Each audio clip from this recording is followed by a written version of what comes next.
From ancient civilizations to a global icon, Southern fried chicken has stood the test of time. I'm cooking through 1,000 years of its history, from the first ever recipe to KFC to a Michelin star marvel. Our first stop on our culinary and historical tour of fried chicken has taken us to a very unexpected place.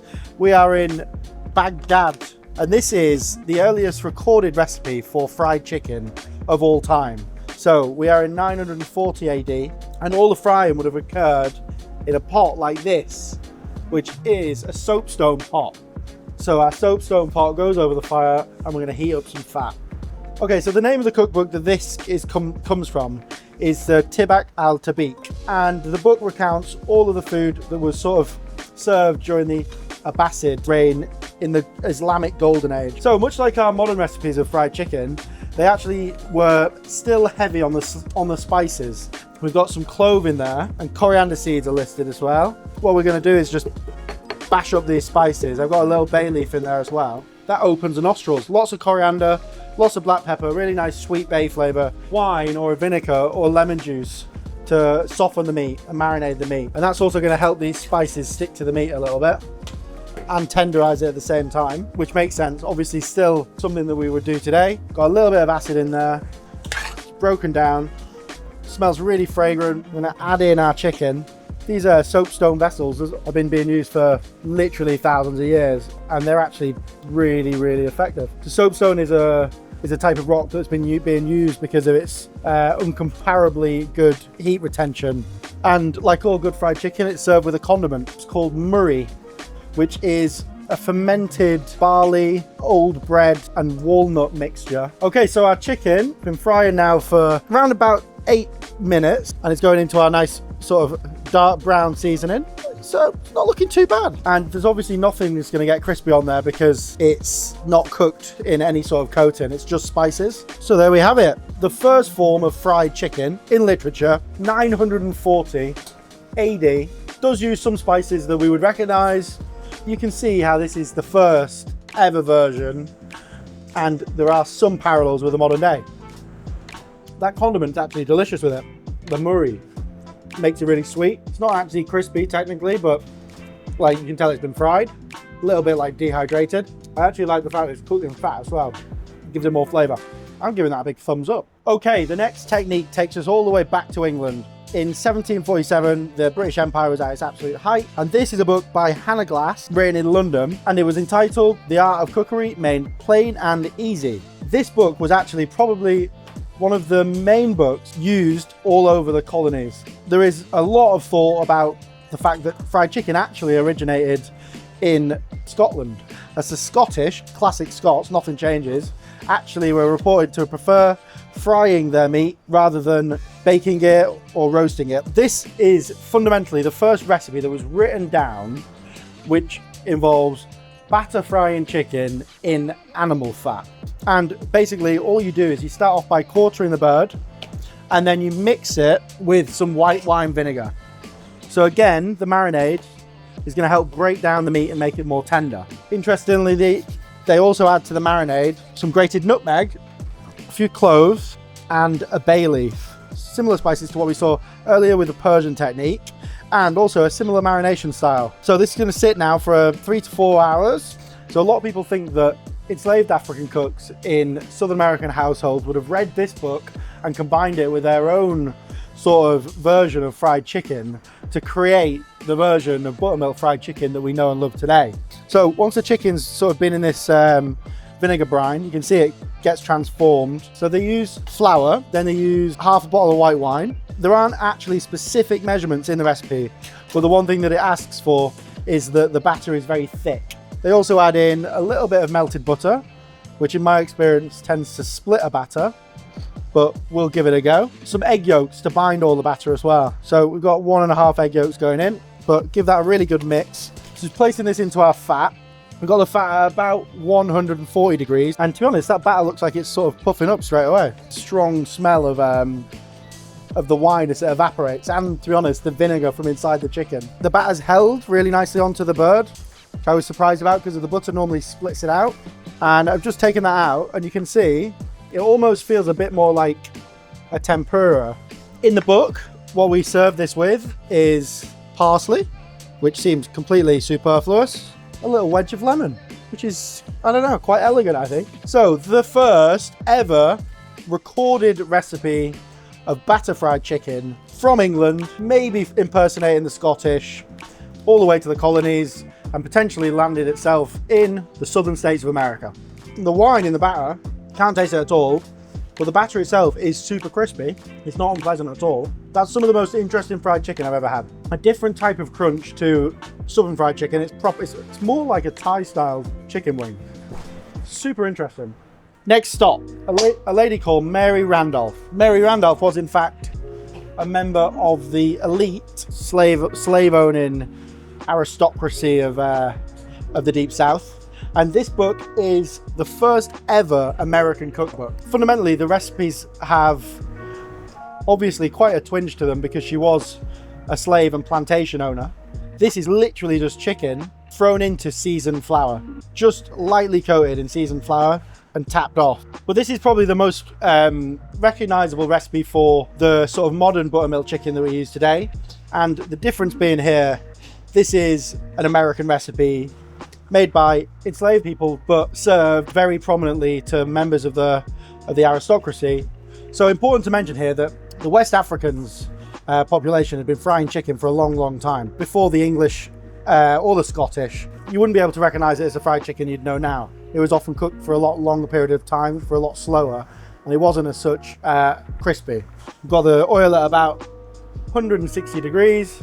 This time we're using pork lard, and we're going to fry it until it's beautiful and golden brown. I mean, this is looking pretty damn recognizable now, I would say. So the book not just does the earliest fried chicken in America, but it also talks about some other staples in southern food. And this is like parsley sauce, which is basically a bechamel. And then we also have some grits, which have just been fried in a bit of butter. Delicious, crispy, golden brown fried chicken. Fried chicken, grits, and a little bit of parsley gravy. Nice. I don't think it's much better than the last one. Obviously still crispy but very plain on the batter and almost doesn't create enough barrier to protect the chicken underneath, so the chicken is a bit dry.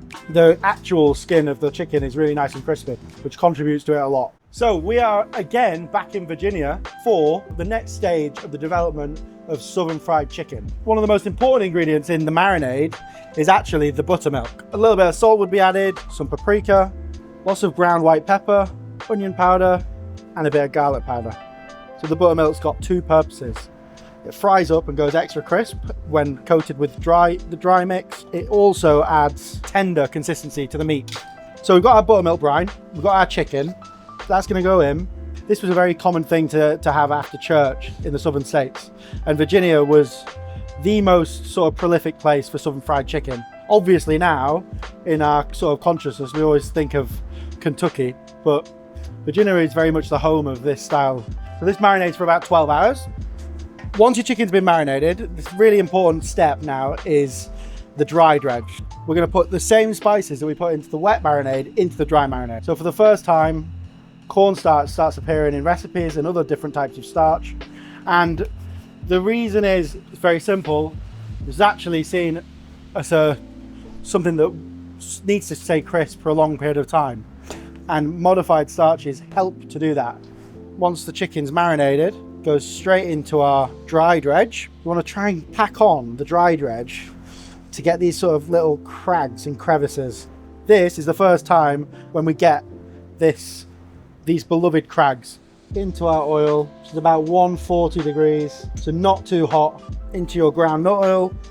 Very, very similar to how I learned to fry chicken first time. So this recipe's probably not changed that much since the 19th century. So the corn flour has definitely made an impact on that crag and that batter.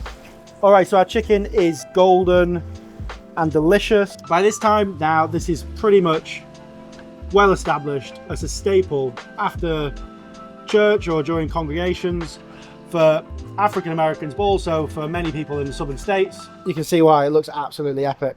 And there we have it. What I love about this, it's still really crispy. You can see that addition of the cornstarch makes a massive difference. Really, really moist, really juicy. Ultra crispy, by far the best one we've had today. Okay, so now on to the most iconic fried chicken recipe of all time, KFC with Colonel Sanders and his southern fried Kentucky style chicken. He has his specific herbs and spices, which he safeguarded and kept secret. And we got this recipe from a source on Reddit, a little bit of salt, and then some buttermilk. So he's going to marinate this in buttermilk, and we can see that this is no different to our last recipe. Buttermilk is now being used standard. And to the flour, he adds oregano, good amount of white pepper, nice bit of heat in there. This is paprika, dried basil, touch of ginger, some ground mustard seeds. Another ingredient we don't see that often, but very sort of common in southern cuisine, is celery salt. We have some dried thyme, garlic salt, and then onion powder. Colonel Sanders realized that cooking his chicken under pressure would increase the moisture that's inside the bird. At his original stand, it was taking 14 minutes to cook his fried chicken. Pressure cooker could make that in 1.5 to 2 minutes. Fast food with exceptional quality very quickly. And that is the genius of the Colonel. For my money, it's still the best fried chicken out there. Let me know in the comments what you think the best fried chicken recipe is. And then lay that into your dry dredge. We're gonna turn over the chicken, try and pack as much of that beautiful spice seasoning all over the chicken as we can. As you see on the KFC adverts, hit the pieces of chicken together and then whack them in your pressure fryer. Just to say, this is actually not a pressure fryer, and this is probably an incredibly dangerous way to cook chicken at home. I'm standing the foot back. Colonel Sanders had some plums. That does seem a little bit sketchy.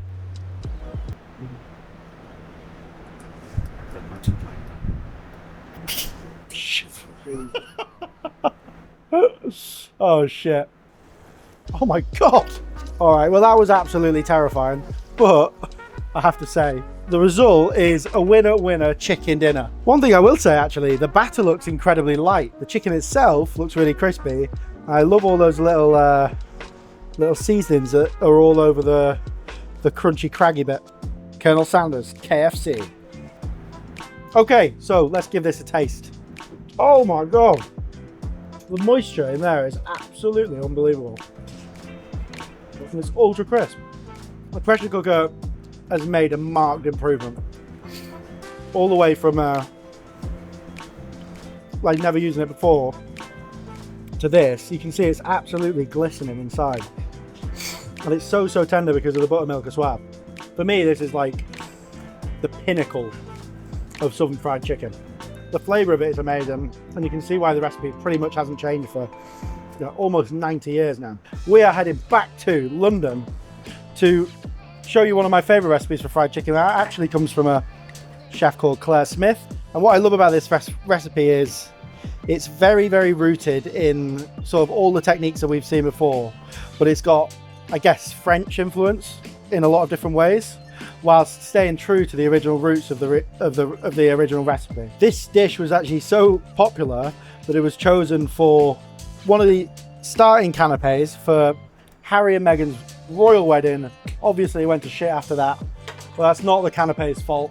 So we've got a base marinade here of buttermilk let down with a little bit of lemon juice, some Dijon mustard, white wine vinegar in there as well, and a little bit of allspice, not too much, garlic powder, and then some dried herbs. So we've got marjoram, but it's very similar to sage. We've got some dried basil, and then we have a little bit of sage as well. I am just using the breasts here, but I'm also going to use some thigh as well. Mix up this marinade, and that's going to sit for at least 12 hours in the fridge. Now we're going to make our dry dredge. So 1 part flour, tapioca starch. It's got one of the highest sort of browning temperatures, so it can get really crisp. And then we've got equal parts to cornstarch as well. We have chili powder for heat. We have more dried oregano, a little bit of smoked paprika for flavor, good amount of celery salt. The ace up our sleeve is baking powder. So you almost get this like natural lightness. Lay our little chicken thighs into our dry dredge. Fit for an exiled royal. I think it's a bit of a bum deal. They got Prince Harry, but we got Ellen DeGeneres. All right, that's what we're looking for. These beautiful little craggy bits all over this chicken. Crag is what you're looking for with when you're dredging any chicken, is these little sort of stalagmites that form all over the chicken. And everything else today that we've done has been on the bone, so this will cook a lot quicker.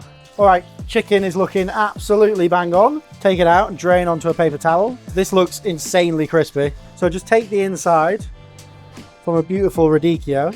Awesome herb dressing. Makes it into almost like a granita. Slaw, which has got lots of different herbs in there. Really elegant. Cucumber flowers, some picked rocket, chive flowers, some little tiny nasturtiums, a nice big lump of caviar. There you go. What a little canapé that is. It's come a long way from Persian chicken cooked in a pot. And for you guys at home, you might be thinking this is not the true heart of Southern fried chicken, but I say it just shows you what a versatile and beautiful thing it can be. The chicken itself is absolutely epic. The little crunch of all the different types of starches really makes it.